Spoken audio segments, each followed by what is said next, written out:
ભરૂચ જિલ્લાની એક સોસાયટીમાં હવે નાની બાળકીઓને પણ ઘર આંગણે રમવા મૂકવી પણ જોખમકારક સાબિત થતું હોય તેવું ભરૂચની એક સોસાયટીમાંથી સામે આવ્યું છે, જેમાં માસૂમ 5 વર્ષની બાળકી દુકાને છાશ લેવા જતાં દુકાનદારે પોતાની હવસનો કીડો સંતોષવા માટે બાળકીને દુકાનમાં બોલાવી ગંભીર પ્રકારના અડપલા કરતા બાળકી ઘરે જઈ માતા પિતાને વાત કરતાં જ પરપ્રાંતીય પરિવાર દોડી આવ્યું હતું અને દુકાન ઉપર દોડી આવી દુકાનદારને ટીપી નાખ્યો હોવાની ઘટના બાદ મોટો હોબાળો થતાં સોસાયટીના લોકો એકત્ર થયા હતા।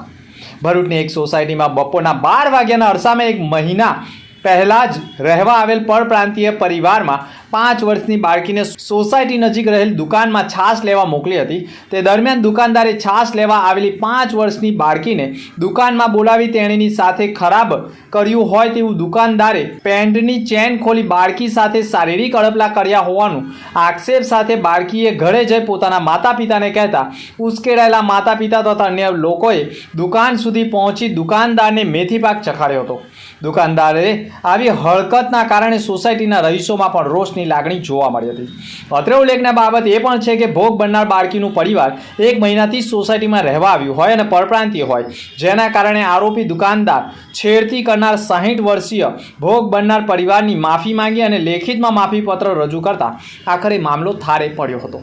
ઋતુજન્ય રોગોને લઈ આયુર્વેદ શાખા જિલ્લા પંચાયત ભરૂચ અને શ્રી પરશુરામ સંગઠન દ્વારા આયુર્વેદિક અને હોમિયોપેથિક નિદાન સારવાર કેમ્પ કલરવસારા ખાતે યોજવામાં આવ્યો હતો। વરસાદની સિઝનમાં ઋતુજન્ય રોગ, વાયરલ ઇન્ફેક્શન, મલેરિયા, ચામડીના રોગો સહિતના ઋતુજન્ય રોગોના કેસો વધુ જોવા મળતા હોય છે। ઋતુજન્ય રોગોના નિવારણ અર્થે આરોગ્ય પરિવાર કલ્યાણ વિભાગ, ગુજરાત સરકાર અને નિયામક આયુષની કચેરી ગાંધીનગર નિર્દેશિત આયુર્વેદ શાખા જિલ્લા પંચાયત ભરૂચ અને શ્રી પરશુરામ સંગઠન દ્વારા આયુર્વેદિક અને હોમિયોપેથિક નિદાન સારવાર કેમ્પ કલરવસારા ખાતે યોજવામાં આવ્યો હતો, જેમાં 100 થી વધુ લોકોએ કેમ્પનો લાભ લીધો હતો। કેમ્પમાં હોમિયોપેથિક ડોક્ટર કેતન પટેલ, આયુર્વેદિક ડોક્ટર કૃષ્ણાબેન ફણસિયા, કવિઠાના આયુર્વેદિક મેડિકલ ઓફિસર ડોક્ટર મનીષાબેન વાંઢિયા એ પોતાની સેવાઓ આપી હતી। આ પ્રસંગે શ્રી સમસ્ત ગુજરાત બ્રહ્મ સમાજ ભરૂચ શહેર એકમના પ્રમુખ હેમંત શુકલ, કલરવસારાના ટ્રસ્ટી પ્રવીણ મોદી, નીલાબેન મોદી, શ્રી પરશુરામ સંગઠનના હરેશ પુરોહિત, રાજકુમાર દુબે, કિરણ જોશી સહિતના સભ્યો ઉપસ્થિત રહ્યા હતા। આજ રોજ આયુર્વેદ શાખા જિલ્લા પંચાયત ભરૂચ દ્વારા અને પરશુરામ સંગઠન દ્વારા કલરવ સ્કૂલમાં વિનામૂલ્યે સરકારી આયુર્વેદિક અને હોમિયોપેથી કેમ્પનું આયોજન કરાયું, જેમાં લોકોએ બહોળા પ્રમાણમાં લાભ લીધો છે।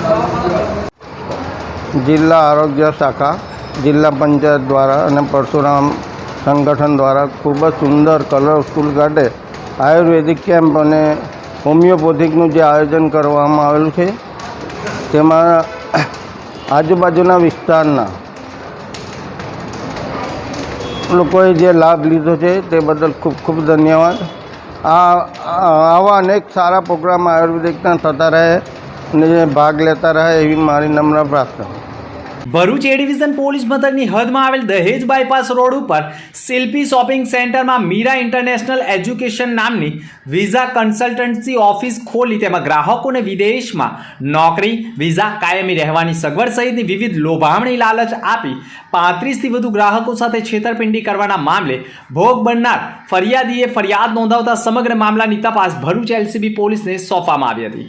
સમગ્ર ગુનાની તપાસમાં એલસીબી પીઆઈ એમપી વાળા સહિત તેમની ટીમ ગુનાના આરોપીઓનું પગેડું મેળવવાના પ્રયાસો કરી રહ્યા હતા અને હ્યુમન રાઇટ્સ સહિત ટેકનિકલ સર્વેલન્સના આધારે તપાસ કરતા ગુનાના આરોપી ભાવિન પંકજ પરમાર તથા સાવકા પિતા ગુણવંત નગીન કવૈયાનાઓ 3.5 કરોડની છેતરપિંડી કરી રાજકોટ શહેરના સંતાયા હોવાની બાતમીના આધારે એલસીબીની ટીમે રાજકોટના અલગ અલગ વિસ્તારમાં 5 દિવસ ધામા નાખી અલગ અલગ ટીમ બનાવી અલગ અલગ વેશ ધારણ કરી રાજકોટ શહેરના રૈયાધાર વિસ્તારમાં તપાસ કરી આરોપી ભાવિન પરમાર અને ગુણવંત કવૈયાઓને ઝડપી પાડી ભરૂચ લાવી કોર્ટમાં રજૂ કરી રિમાન્ડ મેળવવાની તજવીજ કરી છે। 3.5 કરોડની છેતરપિંડી કરનાર ભેજાબાજ અને સાવકા પિતાને પકડવા માટે ભરૂચ એલસીબી પોલીસની ટીમના પોલીસ કર્મીઓ રાજકોટમાં ધામા નાખી હોટલોમાં ચાવાલા, વેટરો તથા પશુપાલકોનો વેશ ધારણ કરી આખરે ભેજાબાજ પિતા અને સાવકા દીકરાની ધરપકડ કરી લીધી હતી અને આખર છેતરપિંડીનો ભેદ ઉકેલી નાખી સમગ્ર ઘટનામાં હજુ કેટલા લોકો ભોગ બન્યા છે તે દિશામાં તપાસ કરવામાં આવી છે। તાજેતરમાં કોલકાતામાં બનેલી રેપિડ મર્ડરની ઘટનાએ મહિલાઓના માનસ પટ પર ઘેરી છાપ છોડી છે. છેડતી, પીછો અને હેરાનગતિ જેવા કિસ્સાઓમાં યુવતીઓએ ક્યારે અને કેવા પગલાં ભરવા જોઈએ તેની ભરૂચ પોલીસે વિદ્યાર્થીનીઓને માહિતી આપી હતી.